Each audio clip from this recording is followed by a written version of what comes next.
Seoul's most feared mafia boss was dying in a garden, and every single man around him, armed, trained, loyal for years, couldn't do a thing about it. Not because they were cowards, because they literally could not touch him. Hong Ji-yong had built his empire on one principle: nobody gets close unless he allows it. Turns out someone used that same principle to kill him. The ring on his finger had been flashing red for 40 seconds. 40 seconds. And not one of his 12 guards had moved an inch toward him. See, here's what most people don't know, and this is actually rooted in real weapons engineering. There's a class of bioweapons designers called affiliation-sensitive delivery systems. The concept is simple and terrifying. A device engineered to identify resistance and escalate. The moment anyone connected to Ji-yong's world had tried to remove that ring, and one man did try about 30 seconds earlier, the ring discharged. The lieutenant lost 2 fingers before he hit the ground. After that, every man in that garden took 3 steps back. The ring wasn't just killing Ji-yong, it was making sure no one who knew him could stop it. He was slumped against a concrete planter, his platinum hair soaked through with sweat. His tailored navy suit jacket twisted around him like something that used to mean power, and now just meant weight. Like his white shirt had been torn open, either by the fall or by the lieutenant who'd tried to help and couldn't, and you could see the tattoos. All of them, serpents coiling across his chest, black florals wrapped around his fingers, the ink of a man who'd spent his whole life making the world understand he was untouchable. He was shaking. His own guards stood in a semicircle around him, guns drawn, not at a threat, at him. They were waiting for the 60-second window to close. Waiting for the toxin dose to complete and become irreversible. Waiting to make sure the job got finished. This wasn't a rescue operation. It was a viewing. That's when Mary Richardson came around the corner. Gray sweatshirt, gray sweatpants, box braids pulled over one shoulder, earbuds in, completely, totally, embarrassingly unprepared for what she was walking into. She saw the guards first, then Ji-yong, then the ring, still flashing, now cycling faster. And here's the thing about Mary that you need to understand immediately. She wasn't brave in the way people romanticize bravery. She wasn't fearless. She was just annoyingly, stubbornly, constitutionally unable to watch someone die when she could see a way to stop it. She didn't pull out her phone, didn't freeze, didn't do the completely reasonable thing, which would have been to turn around and pretend she'd taken a wrong turn. She looked at the ring. She looked at the guards, who hadn't moved toward her yet, because nothing in their orders covered a random civilian in athleisure appearing out of nowhere. She had maybe 4 seconds of confusion working in her favor. She used them. Mary dropped to her knees on the cold stone, reached into her jacket pocket, and pulled out a ceramic-coated utility blade, the kind she carried for work, the kind with 0 metal conductivity. And in one clean, focused motion, she cut through the titanium band. The ring hit the stone. Ji-yong's body lurched, one violent, agonizing breath, the kind that sounds less like relief and more like a man being dragged back from somewhere he was already almost gone. Alive, but barely. Because here's what Mary didn't know yet, what she couldn't have known. The 60 seconds wasn't the full story. It never was. The ring was just the delivery mechanism. The toxin already in his bloodstream, that was still there, still moving, still working. She hadn't saved him. She'd bought him a window. And the moment the guards registered what just happened, that a civilian had walked into their controlled execution and disrupted it, every weapon in that garden swung toward her. Ji-yong could barely lift his head. His hands were trembling, the tattooed fingers curling weakly against the stone. He was going to be useless for a long time. Mary was the one holding the blade now, and she was the one who knew every back tunnel, every utility corridor, every forgotten exit in this neighborhood, because when you're a woman living alone next to a building full of men who scare the whole city, you learn the escape routes. She grabbed his arm. "Can you walk?" He looked at her like the question itself was an insult. She looked back at him like his pride could wait. 60%, he managed. "Good enough. Move."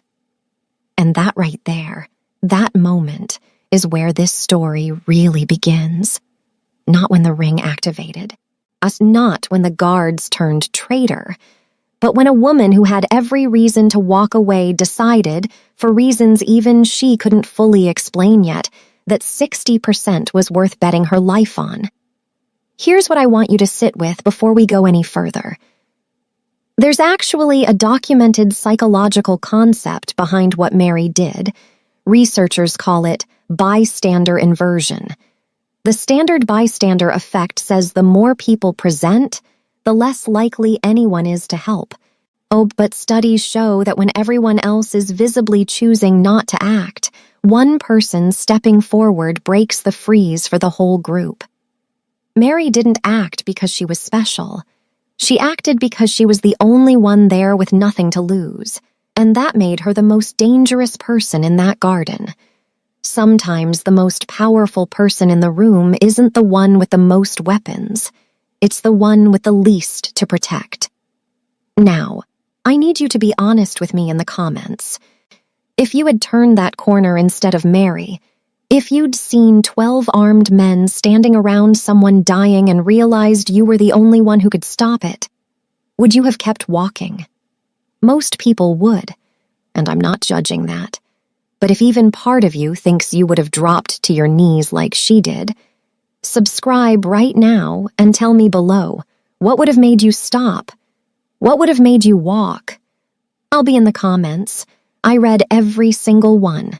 Let's get into this story. Mary didn't think. She just moved. That's actually the thing about high-stress decision-making that most people get wrong.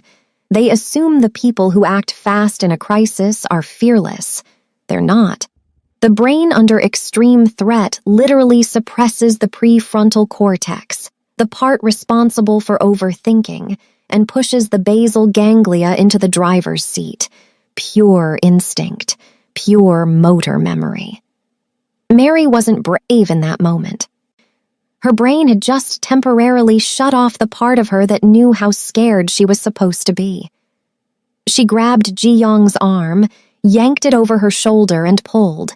He was heavy, like embarrassingly, inconveniently heavy for someone she was trying to save quietly.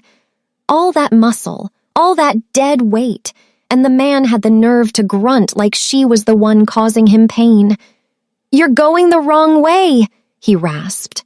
"I'm not.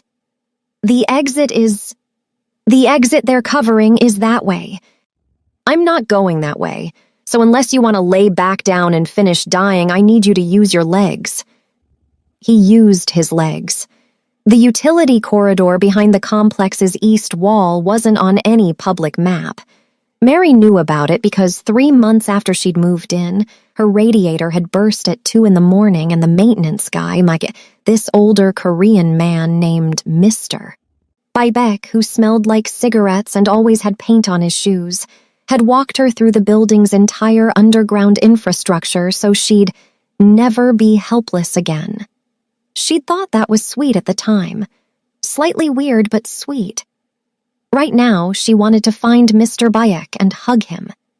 She pushed through the narrow access door behind the garden's stone wall, half dragging Ji Yong into the dark. The door swung shut behind them. Above ground, she could hear the guards shouting, of footsteps scattering, someone barking orders in Korean too fast for her to catch all of it. They didn't know about the tunnels. She knew about the tunnels. For the first time in the last 63 seconds, Mary Richardson had the advantage. The utility corridor connected to a decommissioned maintenance line that ran under 3 city blocks and fed into the lower platform of Mapo Station's abandoned South Annex, a section the city had sealed off during a 2019 renovation and never reopened. Mary had found it 8 months ago on a very specific kind of bored Saturday that she didn't like to talk about. She'd thought it was just a weird urban exploration find. Turns out it was a safe house she didn't know she was building. Ji Yong made it through the tunnel mostly on his own. Mostly. There were 2 moments where his knees buckled and she caught him, and both times he said nothing. Which, honestly, told her more about how bad the poison was than anything else could have. A man like that doesn't accept help quietly unless he genuinely has no other option. They dropped down onto the old platform, and Mary pulled a small flashlight from her jacket. Yes, she also just had a flashlight. She was that kind of person. And swept it across the space. Concrete, dust, old signage, a row of broken benches, no people. Good enough. She lowered Ji Yong onto the least destroyed bench she could find and immediately started assessing him the way she'd been doing in her head since the garden. His breathing was labored but rhythmic. His pupils were uneven, left slightly larger than right, which meant the neurotoxin had already started affecting his nervous system before she'd cut the ring. His hands were trembling with a fine, persistent shake that had nothing to do with cold. "Do you have any allergies?" He stared at her. "Medical allergies. To anything." "No." "Good." She unzipped the small pack she wore under her sweatshirt. Look, she went on early morning walks alone in a city where her neighbor turned out to be a crime boss. Okay, she'd been prepared for something, and pulled out a basic trauma kit. Nothing dramatic. Compression wrap, antiseptic, 2 types of pain reliever, and electrolyte packet.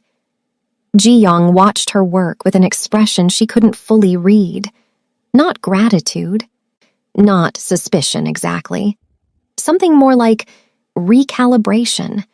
Like a man who'd spent so long being the most powerful person in every room he entered that he genuinely didn't have a framework for what was currently happening to him. Here's the thing about neurotoxin withdrawal that the movies always skip, and this is actually documented in clinical toxicology literature. When a fast-acting nerve agent is interrupted mid-delivery, the body doesn't just return to normal. The partial dose that already entered the system creates something called autonomic rebound. The nervous system swings violently between overstimulation and shutdown. Sweating, then chills, heart racing, then dropping, extreme nausea, muscle spasms. It's not just uncomfortable. For someone with Ji Yong's physical conditioning, it would feel like his own body declaring war on itself. The first spasm hit him about 11 minutes after they sat down. He grabbed the edge of the bench. Didn't make a sound, which was honestly more unsettling than if he'd yelled. Hey, look at me." Mary moved in front of him, grabbed his face with both hands, tilted it up. "Eyes on me. Don't fight it. If you tense up, it gets worse. I know that goes against every instinct you have, but I need you to breathe through it. Okay?" His jaw was clenched so hard she could see the muscle working. "Ji Yong." He looked at her. "Breathe." He breathed. The spasm passed after about 40 seconds. He sat there afterward, just still, collecting himself, and then very quietly, without looking at her, "How do you know how to do this?" "Nursing program. 2 years. Didn't finish." "Why not?" She didn't answer that. Not yet. Maybe not ever. She handed him the electrolyte packet instead. "Drink this. All of it." He drank it. Didn't argue. And that, right there, was the moment the power dynamic in that underground station became completely, undeniably clear. Hong Ji Yong, the man who ran the most feared criminal organization in the city, was sitting in an abandoned subway platform drinking an electrolyte packet, because a woman in gray sweats told him to. She held all the cards, and they both knew it. About 40 minutes in, Ji-young's hands had steadied enough for him to reach into what remained of his jacket's inner lining and pull out a phone. Slim, matte black, the kind that didn't look like anything but probably cost more than Mary's rent. "Who are you calling?" "Kwon, my head of security. He's been with me 12 years. He wasn't in the garden, he was on a different rotation. If anyone's clean, it's him." Mary looked at him for a long moment. "You sure? I told you. 12 years. Yeah, and, the guys who just tried to watch you die? How long had they been with you?" Ji-young paused, just slightly. Then he dialed. Kwon picked up on the second ring. The conversation was in Korean, fast and clipped, and Mary only caught pieces of it. Garden, ring, tunnel, where are you? But she watched Ji-young's face while he talked. That was enough. She watched the exact moment it changed. It wasn't dramatic. It wasn't a gasp or a flinch. It was just a stillness that moved through him like something shutting down behind his eyes. He stopped talking mid-sentence, listened for about 4 seconds. Then he ended the call. He sat there holding the phone. Ji-young. Silence. Hey, what did he say?" When he looked up, his expression had rearranged itself into something flat and controlled that Mary suspected he'd spent years building. A face for receiving information that destroyed you without letting anyone see it land. "The order for the ring," he said very evenly. "It didn't come from a rival. It didn't come from a federal agency. It came from inside." Mary sat back. "Kwon told you that?" Kwon confirmed it. "Because Kwon is the one who placed the order." The silence in that station was the kind that has weight to it. "The man you just called. The man I just called. Who you said was clean. Who I said was clean." Ji-young set the phone down on the bench very carefully. "He didn't know I was still alive. He was surprised. He covered it well, but not well enough. And here's something that hits different when you actually understand it. There's a concept in organized crime studies called coup latency. It's the idea that in any criminal hierarchy, the most dangerous betrayal is never the one that comes from outside. It's the one that's been quietly building on the inside, waiting for the exact right moment of vulnerability. Ji-young's organization hadn't been infiltrated. It had grown a betrayal from within. I nurtured it and timed it to the second. The most fortified empires in history have fallen the same way, every single time. Ji-young knew this. Mary could see it on his face, not just shock, but the particular kind of devastation that comes from realizing that the threat wasn't a stranger. It was someone who'd sat across from you at dinner, someone who'd stood beside you. "How many people knew your schedule for this morning?" Mary asked. 12. "And how many of those 12 were in that garden?" He was quiet for a moment. 8. "So 4 people didn't show up to watch you die." She met his eyes. "That's where we start." They moved 2 hours later. Ji-young had a secondary location.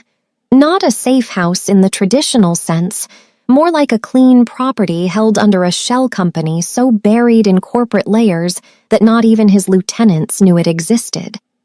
Or so he'd thought. He'd told exactly one person about it. Years ago, during a conversation he'd considered private. Mary didn't ask who, not yet. Getting there meant surface streets, which meant exposure, which meant Ji-young needed to look less like a man who'd recently survived a biometric assassination attempt. They did what they could. He rebuttoned his shirt. She gave him her jacket. It was tight across the shoulders and looked absolutely insane, but it covered the tattoos on his hands well enough. and they walked 3 blocks to a side street where Ji Yong apparently had a nondescript gray sedan registered under a name that didn't exist. The property was a narrow 4-story building in a quieter district. Ground floor looked commercial, vacant. Upper floors were residential, also vacant. Ji Yong got the door open with a code. And they stepped into a space that was clean, stocked, and had clearly been set up by someone who understood that emergencies don't schedule themselves. Water, non-perishable food, a medical kit that made Mary's trauma pack look like a toy, 2 sets of clean clothes in various sizes, a laptop, encrypted, a burner phone still in its packaging. Mary actually exhaled for the first time since the garden. "Okay," she said. "Okay, this is—" The window on the north wall lit up orange, not sunrise. The wrong direction for sunrise. The wrong color for sunrise. They both turned at the same time. The building across the alley was on fire. No. Wait. This building was on fire. The smell hit a half-second later. Accelerant. Strong, chemical, not accidental. Mary had grown up near enough to a neighborhood where this happened on purpose that she recognized it instantly. That sharp, almost sweet synthetic smell underneath the smoke that meant someone had planned this. "Go," Ji Yong said. "The laptop." "Leave it go." They went. The back stairwell was already filling with smoke from below. Whoever had done this had started at the base, which meant they knew the layout, which meant Ji Yong's clean property wasn't as clean as he'd believed. Mary pulled her sweatshirt collar up over her nose, grabbed the burner phone off the counter as they passed, and followed Ji Yong through a window onto a fire escape that groaned under their weight in a way that genuinely concerned her. They hit the alley at a run. Behind them, the building's second-floor windows blew out in a wave of heat that Mary felt on the back of her neck like a slap. She didn't look back. You know that thing people always do in movies where they run from an explosion and then dramatically look back at it? No. No cap. Mary Richardson ran with her head down and her eyes forward, and she did not look back even once because she had seen enough movies to know that was how people tripped. They cleared the alley, turned 2 corners, stopped in a recessed doorway and stood there catching their breath. Ji Yong was shaking again. Not the poison this time. She could tell the difference now. Just adrenaline on top of an already compromised system. She could see the effort it was taking him to stay controlled. "They tracked us there," he said. "Yeah. Which means they have more resources than I—" "Yeah, Mary." She was already on the burner phone, already dialing. "See, I know someone," she said. Okay, look, she's a little chaotic, and she lives in what I can only describe as a server room with a cot in it. But she is genuinely the smartest person I've ever met, and if anyone can trace where that ring's tech came from, it's her." Ji Yong stared at the phone in her hand. "You're calling a civilian." "I am a civilian. You're welcome, by the way." He didn't have an answer for that. The phone rang 3 times. 4. Then, "Mary? Girl, it is— do you know what time it is? Danny, I need you. Right now, no questions, just— Are you home?" A pause. Then Danny's voice shifted, picking up on something in Mary's tone the way only a real friend can. "Yeah, I'm home. Come now."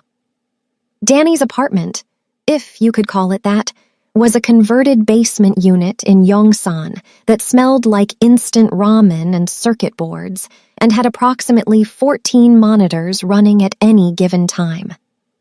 She was 26, Korean-American, 5'2", and operated with the chaotic, focused energy of someone who'd been awake for 30 hours and had somehow made that her baseline personality.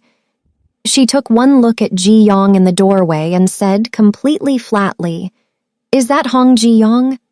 "It's a long story," Mary said. "Is he dying in my house?" "He's not dying, It's complicated." Mary, Danny. Y'all better sit down and tell me everything. They sat down and told her everything, or most of it. Ji-young sat in the corner with his arms crossed and let Mary do the talking, which was probably wise because Danny kept shooting him the kind of look that made it clear she had very strong opinions about the organized crime industry and its impact on local communities. When Mary got to the ring, Danny leaned forward. "You still have it?" Mary reached into her pocket and set it on the table. Danny pulled on a pair of nitrile gloves. She just had those, apparently, which Mary chose not to question, and picked it up, turned it over, brought it close to the light. "This isn't off the shelf," she said, mostly to herself. "This is... Okay, so the outer casing is titanium composite, but the delivery mechanism inside, that's custom. Like someone built this specifically. This isn't something you order. Someone engineered this from scratch." "Can you trace it?" Mary asked. "Give me a few hours." "We might not have a few hours." "Then give me the few hours I need and go be tense somewhere else." Mary looked at Ji-young. Ji-young looked at the monitors. Neither of them argued. They were running on no sleep, no food, and borrowed time, and the only thing standing between them and whoever had just firebombed a building to kill them was a 26-year-old in a basement with 14 screens.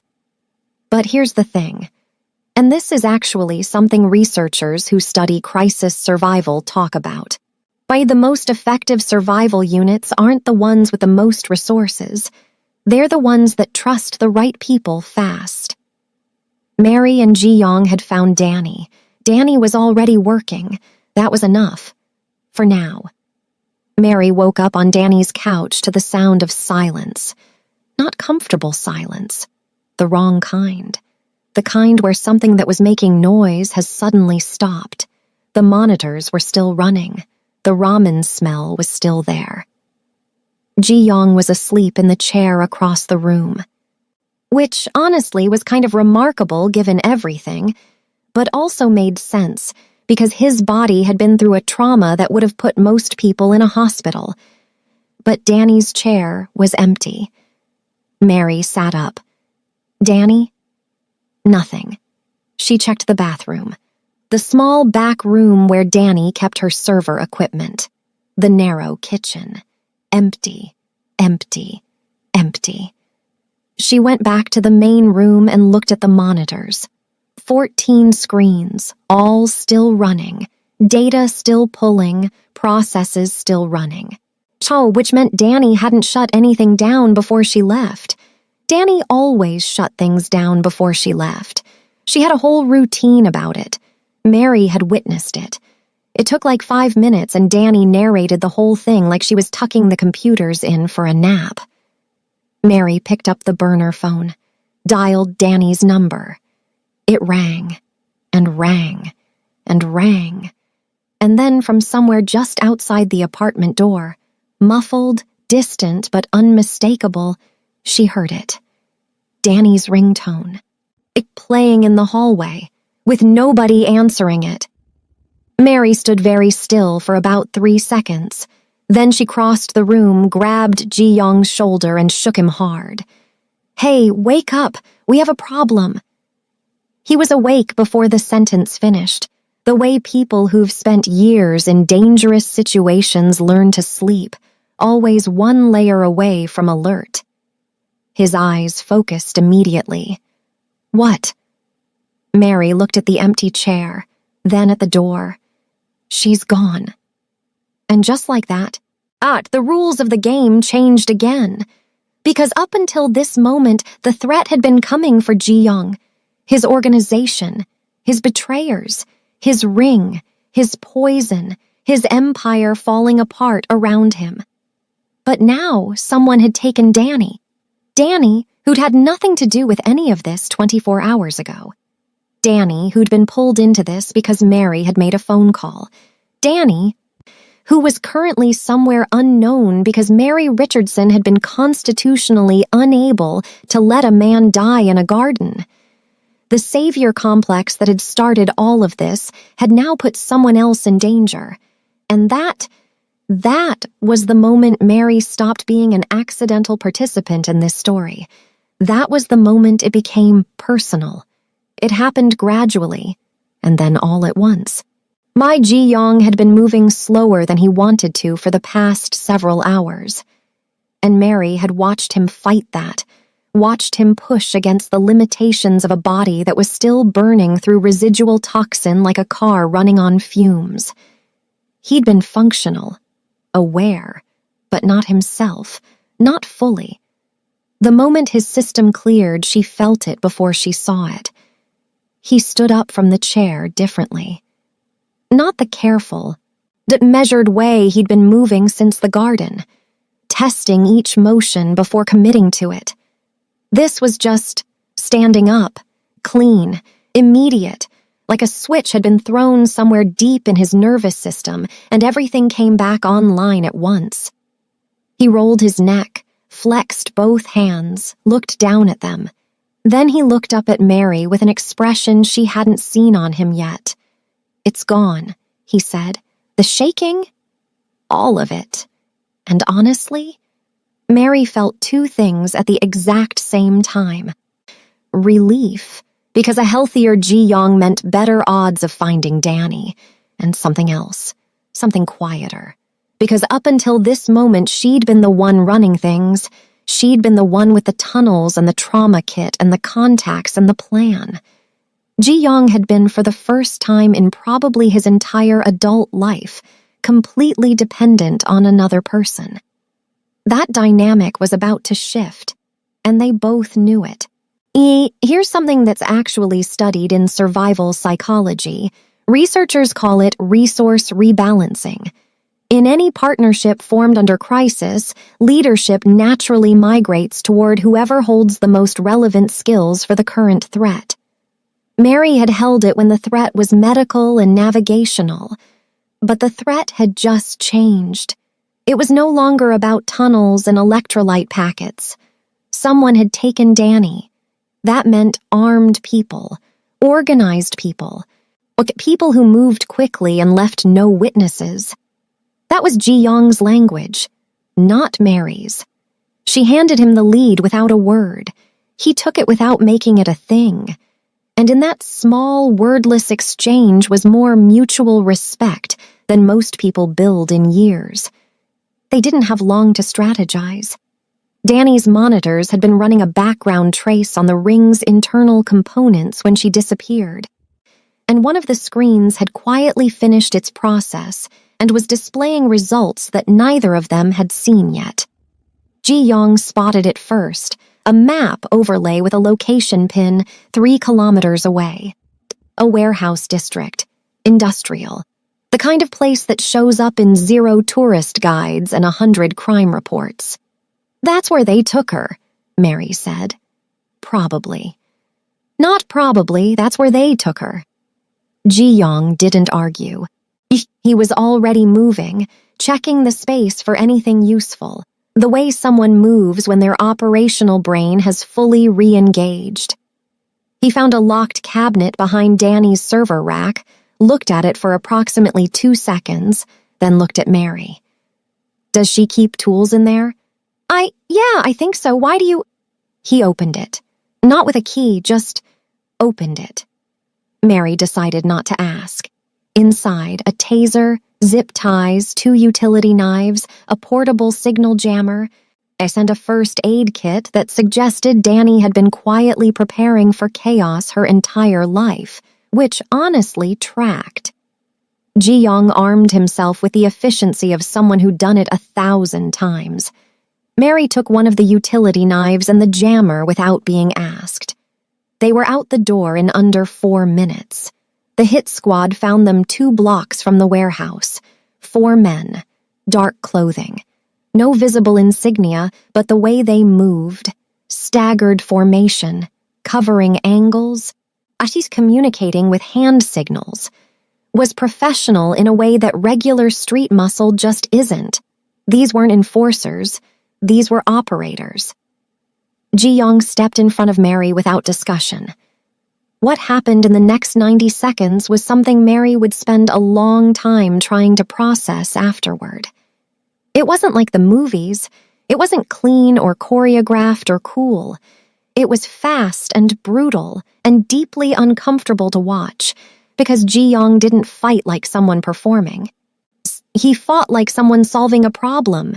Each movement was the minimum required, no excess, no hesitation. By the time it was over, all 4 men were down and Ji-young was standing there with a split across his left knuckle and absolutely no expression on his face. He turned back to Mary. "You good?" She stared at him. "Mary." Yeah, I'm good." "Stay close." She stayed close. The warehouse was exactly what it looked like from outside. Large, industrial, the kind of building that echoes.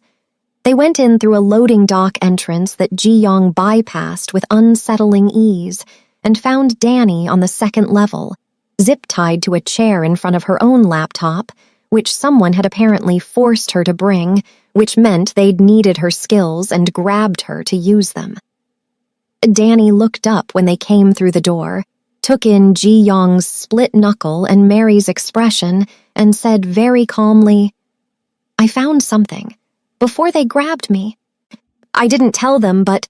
Mary, I found something and you need to see it." Mary crossed the room and cut the zip ties. "Are you hurt?" "I'm fine, Mary, look at the screen." Mary looked at the screen, and the bottom dropped out of her world. The ring's internal engineering signature, the specific construction method, the biometric calibration system, the way the delivery mechanism was built. It all traced back to a single development file. Patent pending research. Is submitted under a private LLC. The LLC was registered to a man named David Richardson, her brother. Mary hadn't spoken to David in 4 years. He was brilliant, like genuinely, frustratingly, distractingly brilliant, the kind of smart that made every room he walked into feel slightly smaller. He'd gone into biotech research after college, chasing contracts, always needing money for the next project and the next one after that. The last time they'd spoken, she'd told him she was done watching him sell his talent to people who didn't deserve it. He'd told her she didn't understand how the world worked. She'd thought he meant corporations. She hadn't thought he meant this. "He sold it to the syndicate," Danny said quietly. "About 18 months ago. The design, the production specs, everything. And based on what's in this file, this ring isn't the only one. There are at least 6 more of these things out there, already distributed." Mary didn't say anything for a long moment. Ji-young was standing behind her. She could feel him deciding whether to speak. He didn't. He just waited. And here's the thing about that, about what he chose to do in that moment. There's actually a concept in conflict resolution called strategic silence, the deliberate choice to not fill space with words when someone is processing something devastating. It's rarer than it sounds, especially from people who are used to being in control of every room they enter. Ji-young choosing silence in that moment was quietly one of the most decent things he'd done since the garden. Mary closed her eyes, opened them, looked at the screen one more time. Then she pulled out the burner phone. "We're not done," she said. "There are 6 more rings. We need to destroy the production data and get the antidote. Where's the server?" Danny pointed at the ceiling. "3rd level. There's a main terminal up there. If we wipe it and destroy the physical hardware, the weapon specs are gone, but Mary..." The warehouse door on the ground level opened. They all heard it. There were 3 of them, and one of them was on a phone call as he walked in, which meant someone had already told him where to find them, which meant the operation was bigger and more coordinated than any of them had fully grasped yet. The man on the phone looked up and saw all 3 of them on the 2nd level, and said something in Korean that Mary didn't catch. Then he looked directly at her. "Ms. Richardson." His English was clean, accented, precise. "We don't have a quarrel with you, we never did. You got pulled into something that wasn't your business, and we respect that you've handled yourself. So here's what we're offering. Walk out of this building. Right now. Leave Hongji-yong. Leave the equipment. Walk out and your brother stays safe. We'll even get you out of the country tonight. New life, clean." Silence. "Your brother made a business decision," the man continued, not unkindly. "This is just the cost of that decision resolving itself. It doesn't have to cost you anything." Mary looked at Ji-yong. He was looking back at her with that flat, controlled expression, the one she'd learned to read now, the one that meant he was preparing for an outcome he'd already accepted. And underneath it was something she recognized from the subway station, from every quiet moment in every hideout they'd passed through. He wasn't going to ask her to stay. He would never ask that. "My brother made his choice," Mary said, turning back to the man at the door. "I'm making mine." The man sighed like someone who'd expected this answer and was disappointed anyway. Then he nodded at the two people behind him. Ji-yong moved. What happened next was loud and fast, and not something Mary could narrate in real time even if she wanted to. Ji-yong and the two operatives collided in the kind of violence that clears your head of everything except survival. Mary grabbed Danny, pulled her toward the stairs to the third level, and they ran. The server terminal was exactly where Danny had said, a full rack system against the north wall, running hot with a standalone hard drive array bolted to the base. Danny sat down and started working immediately, her hands moving across the keyboard with the same focused chaos she brought to everything. "How long?" Mary asked. 2 minutes for a full wipe, 1 if I cut corners." "Cut corners? On a bioweapon database, sure. No notes." Below them, the sounds of the fight were moving, which meant Ji-yong was controlling it, redirecting it, keeping it away from the stairs. Addie's Mary stood at the top of the stairwell with the utility knife in her hand and tried not to think about what she'd do if someone came up. 50 seconds in, Danny said, "Got it. Wiping now." 30 seconds after that, "Done. The specs are gone, but the physical hardware—" Mary picked up the nearest piece of loose equipment, a metal bracket, heavy, industrial, and put it through the hard drive array. Once, twice, and a third time until the casing cracked and the components scattered across the floor. "Okay," Danny said. "Yeah, that works." Ji-yong appeared at the top of the stairs. He was breathing hard. There was blood on his collar. Not his, she checked immediately, not his. He looked at the destroyed hardware on the floor, then at Mary. "It's done?" "It's done. The specs are wiped. The 6 rings they'd already distributed are still out there. Gee, but they can't make more." Something moved across his face. Not relief exactly, more like the specific exhaustion of a man who'd been carrying something very heavy for a very long time and had just been allowed to set it down. "The antidote," he said. "They'd keep it here, on site, in case the ring was ever accidentally triggered on the wrong person. They found it in a locked case on the same level, a clinical-grade injector, labeled in both Korean and English, designed for exactly this scenario. Ji-yong administered it himself, the way someone does when they've been a long time without control over their own body and are quietly, deeply grateful to have it back. They had maybe 12 minutes before the situation became uncontainable. Sirens in the distance, multiple directions, and not just police. Ji-yong had recognized one of the operatives downstairs as connected to a rival faction, which meant word had already spread that the syndicate's leadership was compromised, and other players were moving in to claim the vacuum. The four of them stood in the street outside the warehouse, Mary, Ji-young, Danny, and the night air, and ran the math together. Danny could disappear. She had a cousin in Busan, no digital trail, she'd be fine. Ji-young handed her a burner card with enough cash loaded on it to not ask questions for a while. She looked at Mary for a long moment. Ji then pulled her into a hug that lasted exactly long enough to say everything neither of them had words for. Then she left.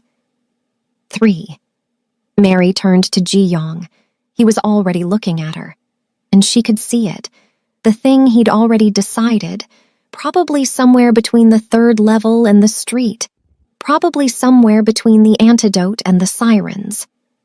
"No," she said. "Mary—" I said no. Don't do the thing where you've already made the decision and you're just telling me now. The rival factions are going to come after you as long as I'm next to you. You're a loose end to 4 different organizations right now. The only way you stop being a loose end is if I'm not a variable anymore. There are other ways. There aren't. Not fast enough. He paused. Federal custody is the only place none of them can reach me.